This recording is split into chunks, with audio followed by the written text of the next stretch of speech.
هذا اللي قدامكم هو السر اللي يخلي الزلابية مالت الأفران أطول فترة مقرمشة عكس اللي تسويها بالبيت فد ساعة وتذبل. وكل الحلويات كذلك، الداطلي والعوامة. تعال خلينا نشوف شنو هذا. السر يا جماعة الخير كله بالشيرة. الشيرة هي اللي تخلي حلوياتكم تبقى أطول فترة ممكنة مقرمشة، وهي اللي تذبلها بعد ساعة. ليش؟ بكل بساطة لازم تشتغلون بقانون 4 في 1، 4 شكر 1 ماي. زين شنو اللي راح يفرق؟ الشيرة نسويها بالبيت سائلة جدا، حتى بدرجات الحرارة العادية راح تبقى سائلة ومحتوى المائي مالتها عالي. لهذا من يدخل داخل الحلويات كمية ماء عالية راح تدخل، فراح تذبلها. عكس الأربعة في واحد، مجرد ما بردت راح تصير قوام الاستيكي ومطاطي بها طبقة زجاجية مثل الجلوكوز بالضبط. من تدخل الأربعة في واحد داخل الحلويات بعدين تبرد، راح تصير الاستيكية داخل الحلويات. بالإضافة إلى تسوي طبقة زجاجية خارج الحلويات، راح تمنع الرطوبة تدخل من الخارج لداخل الحلويات.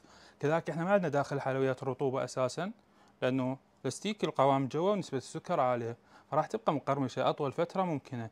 زين شلون نشتغل يا بالحلويات؟ بكل بساطة تخلوها على نار هادية دقيقتين 3 راح ترجع سائلة، تخلون بيها الحلويات راح تشربها وطلعوها برا وراح ترجع تجمد، وراح تصير حلوياتكم مقرمشة بشكل رهيب.